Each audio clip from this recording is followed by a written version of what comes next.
नमस्कार, मैं हूं राघवेंद्र ओझा और आप देख रहे हैं जनता मांगे जवाब। मध्य प्रदेश की 3 राज्यसभा सीटों को लेकर सियासी पारा लगातार चढ़ा हुआ है, जिसमें 2 सीटें बीजेपी और 1 सीट कांग्रेस के खाते में जाना लगभग तय माना जा रहा है। दिल्ली से लेकर भोपाल तक बैठकों और रणनीतियों का दौर जारी है। अब सबकी नजर इस बात पर है कि राज्यसभा की रेस में किसके नाम पर हाईकमान अंतिम मुहर लगाएगा। आज इसी पर चर्चा करेंगे, लेकिन उससे पहले ये रिपोर्ट देख लीजिए।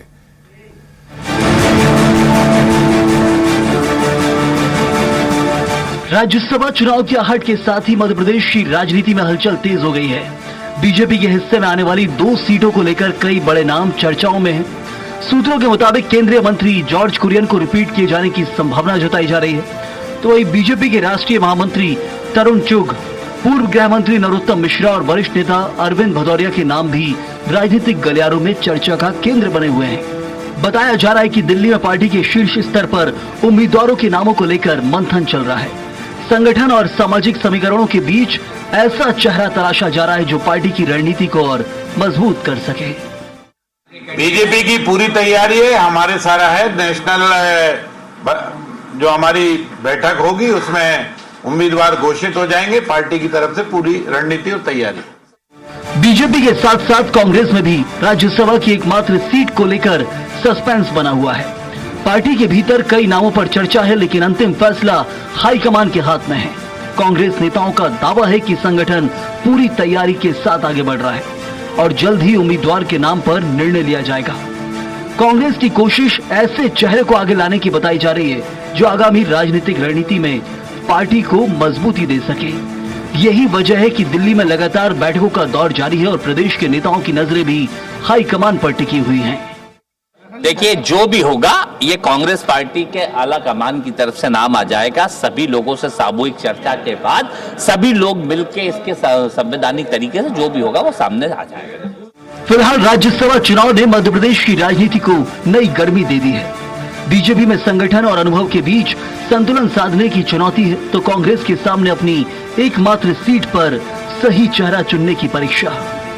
राजनीतिक गलियारों में चर्चाएं तेज हैं, दावेदार सक्रिय हैं और समर्थकों की निगाहें दिल्ली पर टिकी हैं। देखना यह होगा कि राज्यसभा की सियासी दौड़ में अनुभवी नेताओं का पलड़ा भारी पड़ता है या फिर हाईकमान किसी नए चेहरे पर दांव खेलता है।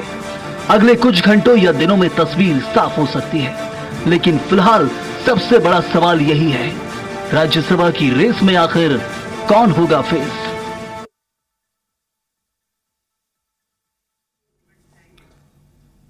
तो राज्यसभा की रेस कौन होगा फेस, इस पर ज्यादा चर्चा के लिए हमारे साथ सारे खास मेहमान जुड़ चुके हैं। सबसे पहले उनका परिचय करा दे रहा हूं। योगेश गुप्ता जी, प्रवक्ता भारतीय जनता पार्टी के हमारे साथ जुड़ रहे हैं। योगेश जी, बहुत स्वागत है स्वराज एक्सप्रेस पर। कमलेश साहू जी, प्रवक्ता कांग्रेस से हमारे साथ जुड़ रहे हैं।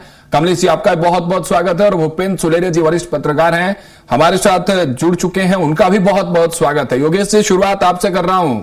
मध्य प्रदेश में राज्यसभा की 2 सीटें लगभग भारतीय जनता पार्टी के पाले में तय माना जा रहा है, लेकिन ऐसे में फिर नामों पर आखिर सस्पेंस क्यों है?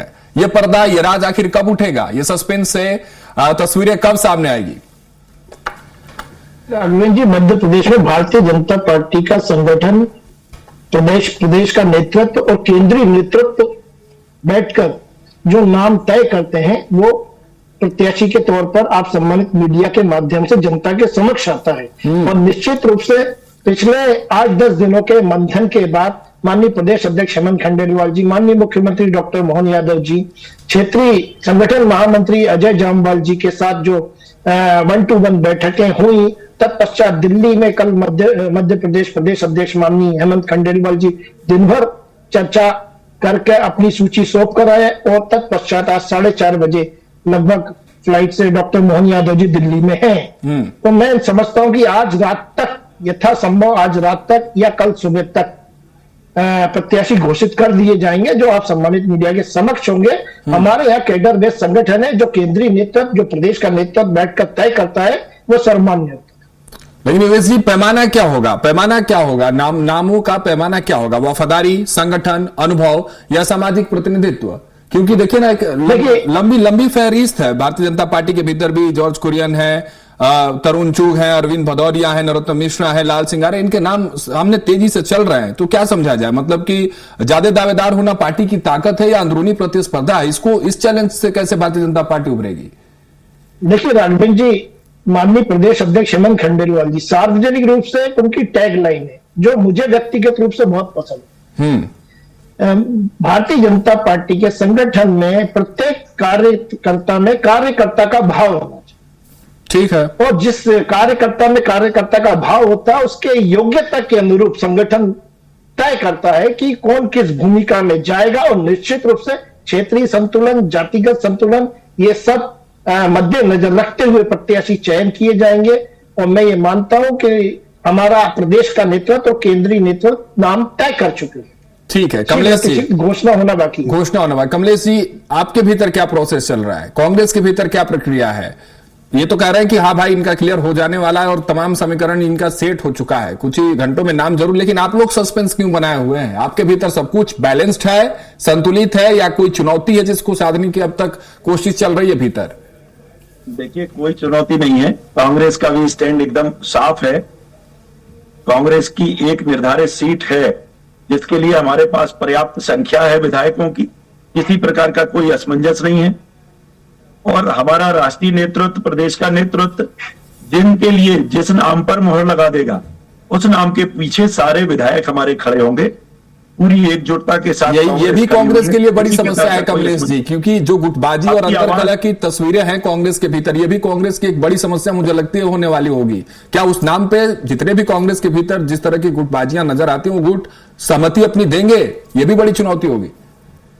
राघवेंद्र जी, आवाज थोड़ी सी स्पष्ट नहीं आ रही आपकी। मैं ये कह रहा था, जो आप बात कर रहे हैं कि सभी विधायक एक साथ होंगे, मैं ये कह रहा था जिस तरह से गुटबाजी और अंतरकलह की तस्वीरें आपके भीतर से आती हैं, आपके भीतर भी तमाम बड़े नाम है, कमलनाथ जी का नाम चल रहा है, दिग्विजय सिंह है, जीतू पटवारी भी कहीं ना कहीं बैक स्टेज से वो चाहते हैं कि जाए राज्यसभा में, उनकी भी इच्छा जरूर है। अरुण यादव है, कमलेश्वर पटेल है, मीनाक्षी नटराजन है, प्रवीण पाठक, शोभा ओझा, प्रियव्रत सिंह, ये तमाम बड़े नाम जिनके इस रेस में नाम चल रहे हैं। तो इतनी लंबी फहरिस्त होना, इसका क्या मतलब समझा जाए? कि पार्टी मजबूत है भीतर से या वही अंदरूनी प्रतिस्पर्धा जारी है?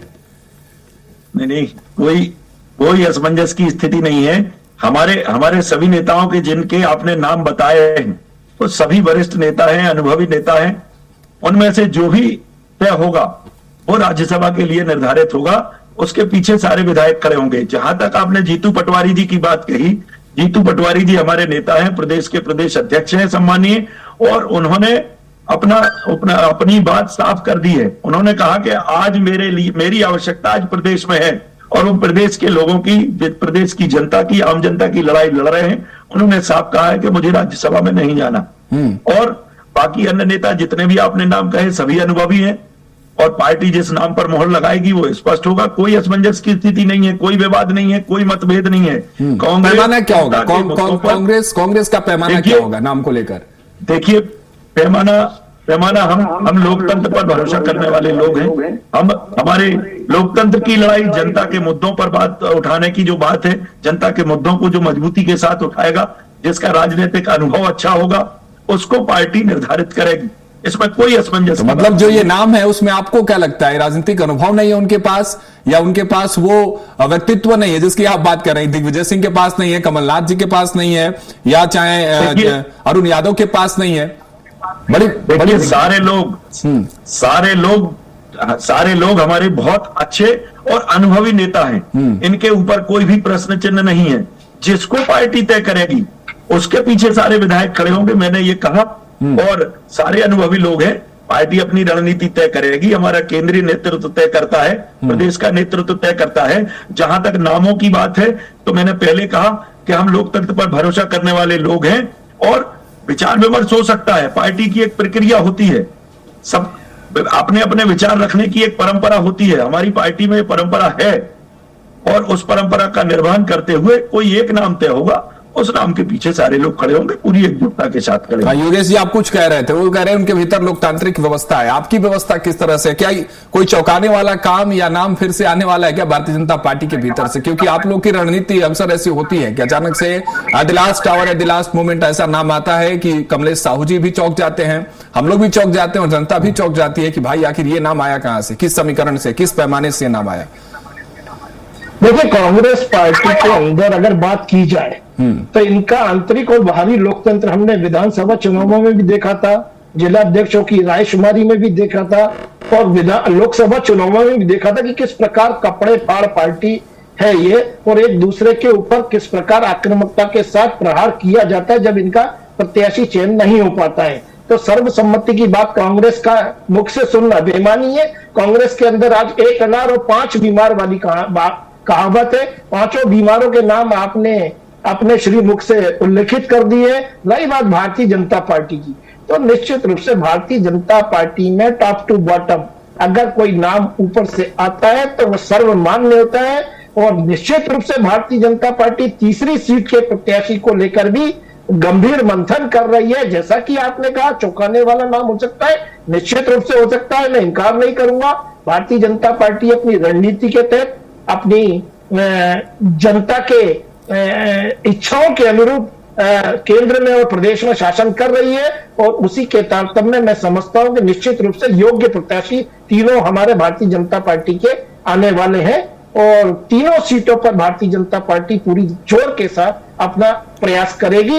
नंबर का खेल है, मानता हूं, दो seat confirm Bharatiya Janata party की है, और नंबर के गेम में अगर थोड़ा भी पलड़ा इधर उधर, जैसा कि अन्य राज्यों में महाराष्ट्र गोवा में हमने देखा कि कांग्रेस के विधायकों ने क्रॉस वोटिंग करी है, अगर ऐसा कोई भारतीय जनता पार्टी की नीतियों से प्रभावित होकर देश राष्ट्र भावना की मतलब तीसरे सीट पर भी आपकी नजर है, और क्रॉस वोटिंग हुई कमलेश जी, अगर क्रॉस वोटिंग हुई तो तीसरी सीट भी छटक सकती है। 30 सेकंड रिएक्शन दीजिए, फिर मैं भूपेंद्र जी के पास जाऊं।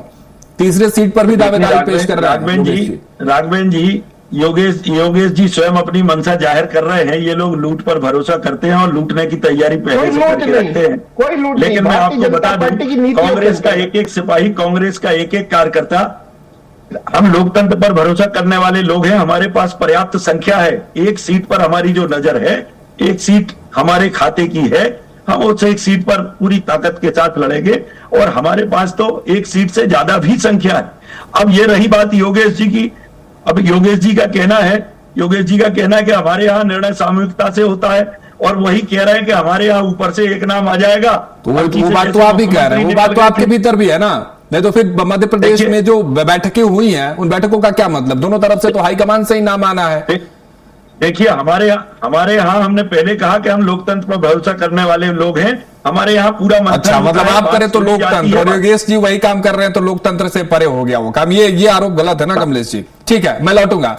भूपेंद्र जी हमारे साथ जुड़े। भूपेंद्र जी, आवाज थोड़ी सी कम आ रही है। मैं लौटूंगा आपके पास, आवाज पूरी आएगी, उसको सही कर रहे हैं हम लोग। भूपेंद्र जी, आपको क्या लगता है कि इस बार उम्मीदवार चयन के पीछे सबसे बड़ा फैक्टर क्या होने वाला है मध्य प्रदेश में? क्योंकि सस्पेंस देख रहे हैं ना, योगेश जी भी कुछ नहीं कह रहे हैं, और वही बात हमारे कांग्रेस प्रवक्ता कमलेश साहू जी भी कह रहे हैं कि हाईकमान से क्लियर होंगी चीजें। ये सस्पेंस, ये जो पर्दा है, उसके पीछे जो तैयारी हो रही है, आपको क्या लगता है सबसे बड़ा फैक्टर इस वक्त राज्यसभा चुनाव में उम्मीदवारों के चयन में क्या होगा?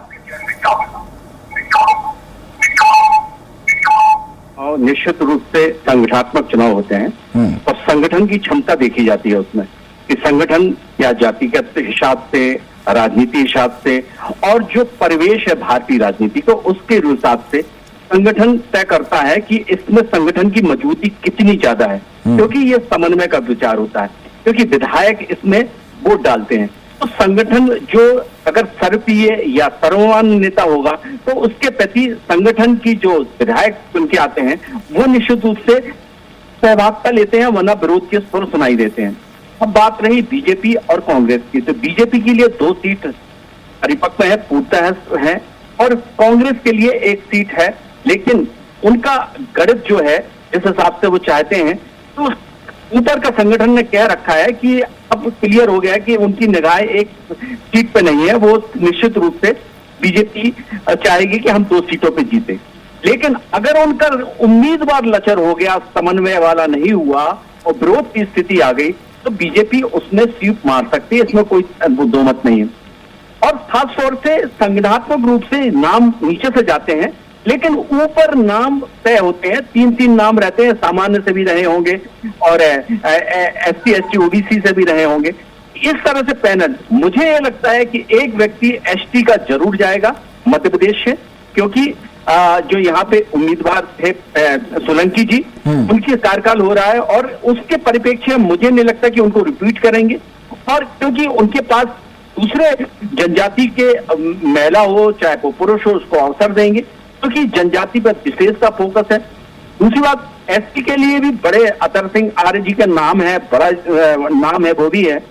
अब उसके ऊपर जिसको तय कर देंगे तो वो संगठन बीजेपी समन्वय के रूप में स्वीकार करेगा और नीचे तक आवाज जाएगी।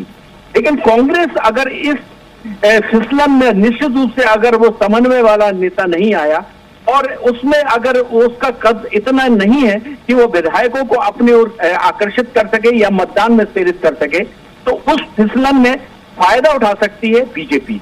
भूपेंद्र जी तीसरे सीट को लेकर कहानी दिलचस्प हो रही है ना यहाँ, इसको आपके जरिए से समझने की कोशिश कर रहा हूं। जो जिसकी दावेदारी योगेश जी ने अभी पेश की, वो कह रहे हैं कि तीसरे सीट पर भी तो कांग्रेस तीसरे सीट पर अगर फोकस नहीं होती है, दिग्विजय सिंह या कमलनाथ जैसे नाम वहां नहीं आते वापस, तो मुझे लगता है कि तीसरी सीट पर भी बड़ी मुश्किल होने वाली फिर कांग्रेस को।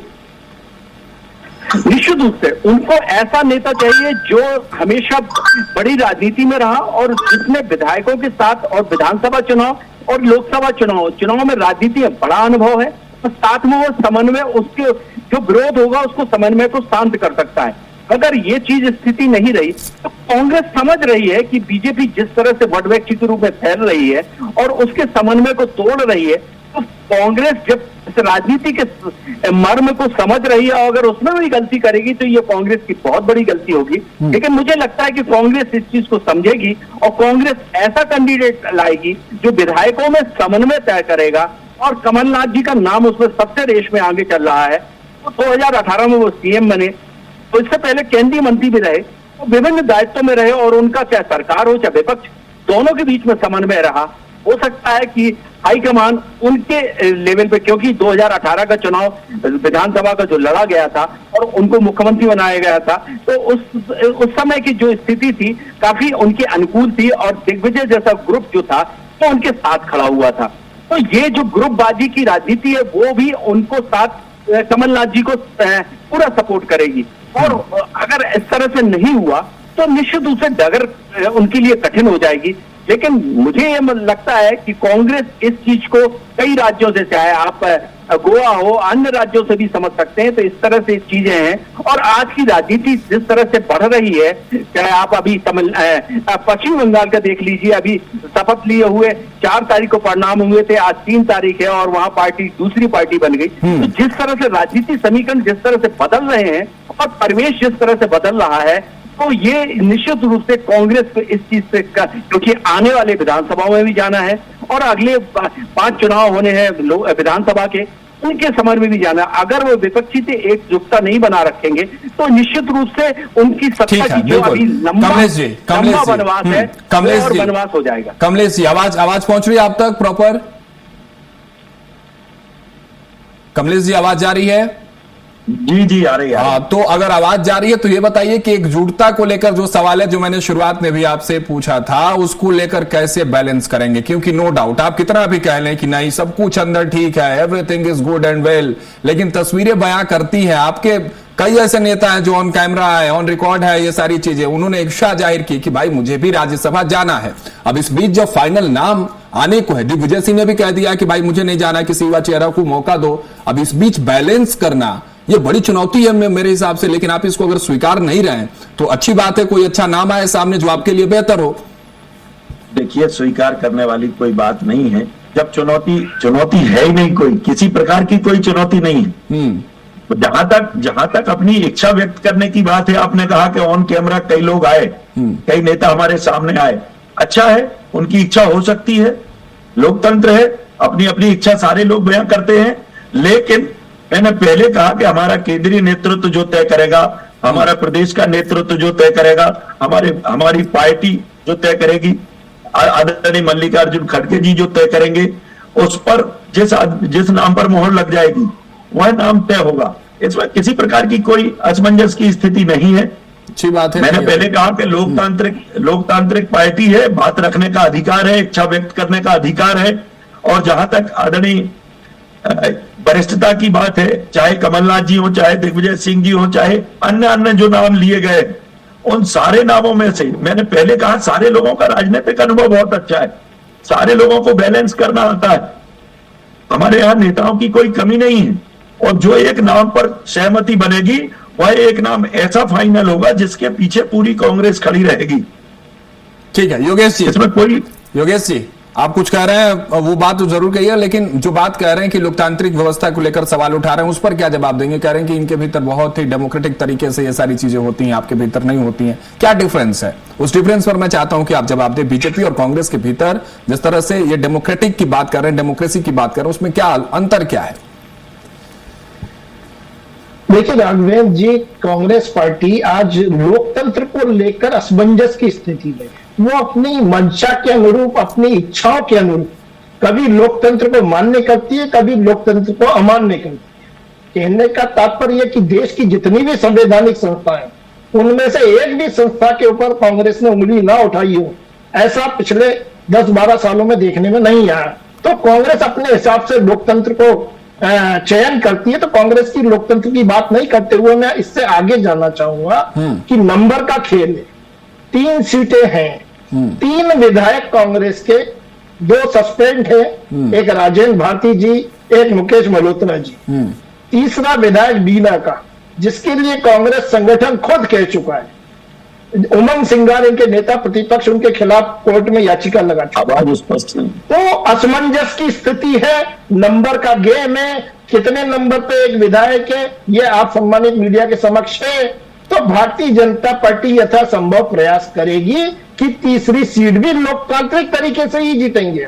लेकिन वो तो कह रहे हैं कि क्रॉस वोटिंग और तमाम चीजें वो आपके हथकंडे हैं। गरिमा को बढ़ाते हुए अभी कमलेश साहू जी ने आरोप लगाए, अभी कमलेश साहू जी ने ऑन एयर आरोप लगाए कि हथकंडे अपनाए जाते हैं, क्रॉस वोटिंग और तमाम चीजें। कोई हथकंडे नहीं।